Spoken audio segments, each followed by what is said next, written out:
दुनिया में ये जो व्यापार युद्ध है, टैरिफ वॉर है, कब तक चलने वाली है। और इसके साथ जो सोने के बाजार में जबरदस्त तूफान आया हुआ था, उसके बाद ऐसा लगता है ठंडा पड़ रहा है, फिर कोई कहता है नहीं ठंडा नहीं पड़ रहा है, बढ़ रहा है।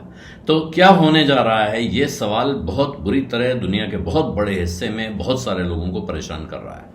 लेकिन अब फिर एक नई चेतावनी आई है। रुचिर शर्मा बहुत मशहूर इन्वेस्टमेंट स्ट्रैटेजिस्ट हैं, मॉर्गन स्टैनली के ग्लोबल इन्वेस्टमेंट स्ट्रैटेजिस्ट थे। ब्रेकआउट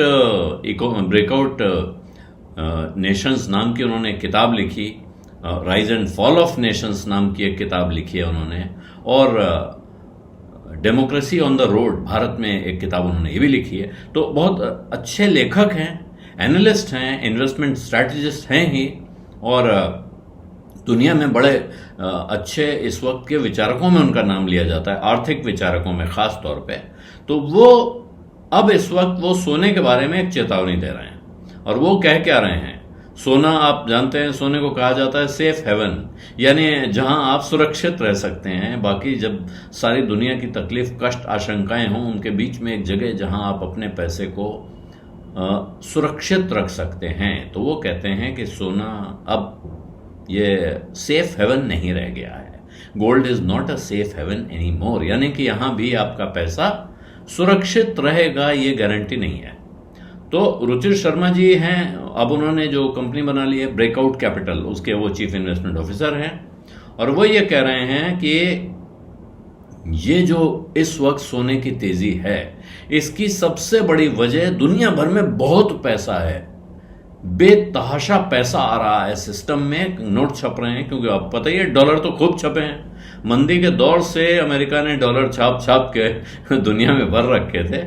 तो वो कह रहे हैं कि ये लिक्विडिटी बहुत ज्यादा है, और यही सोने के दाम में बढ़ोतरी की मुख्य वजह है। सोने का कोई फंडामेंटल कारण, सोने के दाम की अपनी कोई इनहेरेंट ताकत, अंतर्निहित दम ऐसा हो जिसकी वजह से दाम बढ़ रहा हो, ये नहीं है। और इसके साथ उन्होंने एक इंटरव्यू दिया जिसमें उन्होंने कहा है कि ये 1979 में जैसा सोने में बूम आया था भयानक, उस तरह की परिस्थिति बनती हुई दिख रही है। और अगर ये लिक्विडिटी सूख जाती है, यानी कि अगर दुनिया में नकदी का संकट पैदा होने लगता है, जैसे ही लिक्विडिटी का संकट पैदा होगा, तो ये अचानक ये पूरा यूफोरिया गायब हो सकता है और सोने में तेज गिरावट आ सकती है। उनके दो उदाहरण हैं उनके पास इस समय। वो कह रहे हैं स्टॉक्स में वैसी तेजी आ रही जैसी 1999 में थी, और 1999 के बाद क्या हुआ था आप सबको पता ही होगा। वो जो .com बबल फटा था, Y2K संकट आ गया था, ईयर 2000 का संकट था, जिसमें कि कंप्यूटर्स में उस वक्त तक 2 डिजिट में तारीख लिखी जाती थी, साल 4 डिजिट में नहीं 2 डिजिट में होता था। दुनिया भर के कंप्यूटरों का यह हाल था। अचानक ये जागृति हुई कि जैसे ही 1 जनवरी 2000 आएगा, ये सारे कंप्यूटर 99 से 00 में चले जाएंगे। और ये होते ही दुनिया में तहलका मच गया। हालांकि भारत की कुछ आईटी कंपनीज ने उसमें बहुत ज़बरदस्त चांदी काटी है, उनको इसमें बहुत ज़बरदस्त मौका मिला था, लेकिन दुनिया भर के बाजारों में ज़बरदस्त झटका लगा था। तो वो ये कह रहे हैं कि स्टॉक्स 1999 की तरह पार्टी में लगे हैं, और सोने का बाजार 1979 की तरह पार्टी करने में लगा हुआ है। लेकिन जैसे 1979 में महंगाई का हाल था, इन्फ्लेशन था, जैसी जियोपॉलिटिकल क्राइसिस थी, आज की तारीख में जो ये परिस्थिति है, उस वक्त महंगाई की वजह से सोने में तेजी थी, जियोपॉलिटिकल क्राइसिस थी बड़ी जिसकी वजह से तेजी थी। इस वक्त ये सब नहीं है, सिर्फ लिक्विडिटी है जिसकी वजह से जबरदस्त तरीके से चारों तरफ पैसा आ रहा है। और पैसा कहाँ लगाएं, में लोगों को सोना दिख रहा है, तो उन्होंने सोने के दाम बढ़ाने में योगदान किया है। तो उनका कहना है कि जो 2022 में रूस पर जब से सैंक्शंस लगे हैं, उसके बाद से दुनिया के बहुत सारे सेंट्रल बैंक्स अपने रिजर्व्स को डॉलर से हटाने लगे हैं, और उसकी जगह वो बाजार में गोल्ड की डिमांड पैदा हो गई है। और ये डिमांड कोई ऐसा नहीं कि कोई गैर कानूनी है, अवैध है। ठीक है, लोगों को लग रहा है, जिन देशों के सेंट्रल बैंक्स को लग रहा है कि सोना हमारे लिए सुरक्षित जगह है, वहां वो पैसा लगा रहे थे। लेकिन अब उनका कहना है कि ये डिमांड का चरित्र बदल गया, इसका प्रकार बदल चुका है। तो वो कह रहे हैं जो मुख्य डिमांड थी गोल्ड की पिछले कुछ महीनों में, वो आ रही है अब ETF से, एक्सचेंज ट्रेडेड फंड। और एक्सचेंज ट्रेडेड फंड पिछले तिमाही में अगर देखें तो अब तक का सबसे बड़ा इन्फ्लो रहा है गोल्ड में, क्योंकि ये सिर्फ सेंट्रल बैंक का नहीं है, बाकी लोग भी लगा रहे हैं।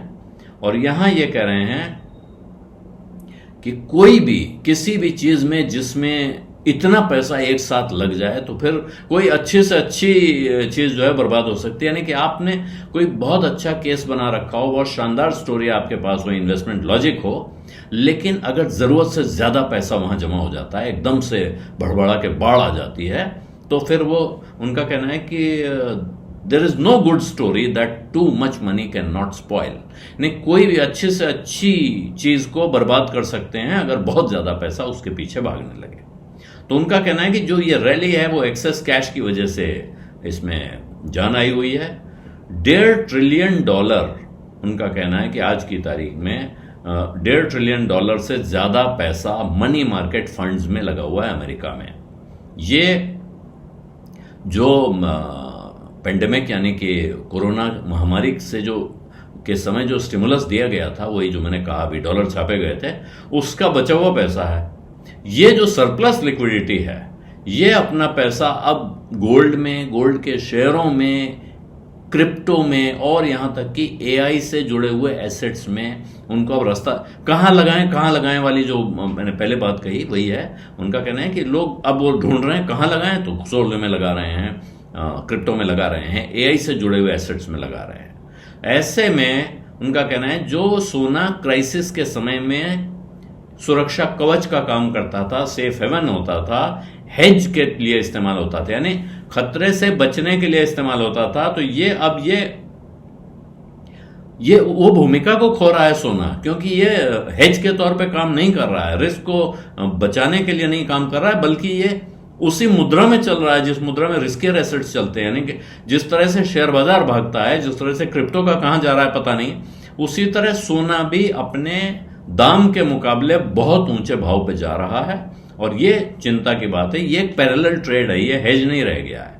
अब आप इसको सेफ हेवन के तौर पे, सुरक्षा कवच के तौर पे नहीं देख सकते हैं। और ऐसे में जब सब कुछ भाग रहा है, क्योंकि ऐसा बहुत समय पहले कभी ऐसा नहीं देखा गया, उनका कहना है, जब बुल मार्केट हो बाजार में। पहले होता था जब बाजार गिरता था तो सोना चढ़ता था, बाजार मतलब शेयर बाजार, जब सोना गिरता था तो शेयर बाजार चढ़ता था। ऐसा नहीं हुआ है कभी भी कि बुल मार्केट हो। बुल मार्केट में पिछले कुछ दौर में देखा गया कि सोना भी चढ़ रहा है, लेकिन सोना शेयरों से तेजी से चढ़ रहा हो ऐसा नहीं देखा गया है, और ये कभी नहीं हुआ है। और इसीलिए उनका कहना है कि ऐसे में अगर इन्फ्लेशन लौट आया, अमेरिका में फिर महंगाई की आशंका पैदा हो गई, महंगाई लौट आई और वहां फेडरल रिजर्व ने अपना अंकुश लगा दिया और टाइट की लिक्विडिटी, तो फिर मुश्किल हो सकती है, सोना अचानक उसकी सारी चमक फीकी पड़ सकती है और गिरावट आ सकती है। हालांकि वहां डाउन साइड में वो कह रहे हैं कि इस बात के लिए तैयार रहिए कि अंत में सब परेशान होंगे, सबके लिए मुश्किल पैदा हो सकती है। हालांकि वो कह रहे हैं लॉन्ग टर्म में अभी भी एक सेफ हेवन एसेट के तौर पर वो सोने पर बुलिश है, लेकिन आज की जो रैली दिख रही है ये ओवर हीटिंग है, ये रैली नहीं है, ये स्वाभाविक नहीं है। इसलिए ये चेता रहे हैं क्योंकि यहां शॉर्ट टर्म स्पेकुलेटर लग गए हैं, सट्टेबाजों ने ये दाम बढ़ा रखा है, इन्वेस्टर नहीं लगा रहे हैं इसमें। और इसके बावजूद, ये सारी चिंता और चेतावनी देने के बावजूद रुचिर शर्मा ये भी कहते हैं कि इस तरह की रैली का कब अंत होगा ये प्रिडिक्ट करना बहुत मुश्किल है। और इसीलिए जब तक यहां लिक्विडिटी रहेगी तब तक ये रैली चलती रहेगी। आज की तारीख में रैली चल रही है और अब एक ही सवाल बचा है कि ये गोल्ड पार्टी कब खत्म होगी। और इसी बीच एक और चीज आई है, ये रुचिर शर्मा की कहानी से अलग है। वो एक बाजार में एक सर्कुलेट हो रही है, एक मैसेज सर्कुलेट हो रहा है कि साहब जेपी मॉर्गन ने प्रिडिक्ट किया है कि सोना 2028 तक यहां से डबल हो जाएगा, यानी कि जो आज $4000 आउंस के आसपास घूम रहा है वो $8000 पर आउंस पहुंच जाएगा। हालांकि जब उससे पूछा जा रहा है कि इसके अंदर की खबर बताइए, तो जो लोग बहुत ढूंढ रहे हैं उनको भी $6000 से ऊपर का भाव कहीं जेपी मॉर्गन की किसी रिपोर्ट में कोट होता हुआ नहीं दिख रहा है। लेकिन बताने वाले सज्जन का कहना है साहब वो इंटरनल फिगर है, ये बाहर नहीं लाई जाती है। तो बाजार में आज भी तरह तरह की चीजें हो रही हैं सोने के भाव को लेके। और ये किस्सा मैंने सिर्फ इसलिए सुनाया कि जो रुचिर शर्मा कह रहे हैं कि बुनियादी चीजें सपोर्ट नहीं कर रही हैं भाव को। दूसरा, बहुत ज़्यादा पैसा किसी भी चीज़ को बिगाड़ सकता है। और इस तरह की जो बेसिर पैर की कहानियां आनी शुरू हो जाती हैं, वो दरअसल फिर बाजार में किसी न किसी किस्म की गड़बड़ी का संकेत होती हैं। बीस अड्डा में आज इतना ही। अब इजाज़त दीजिए। धन्यवाद। नमस्कार।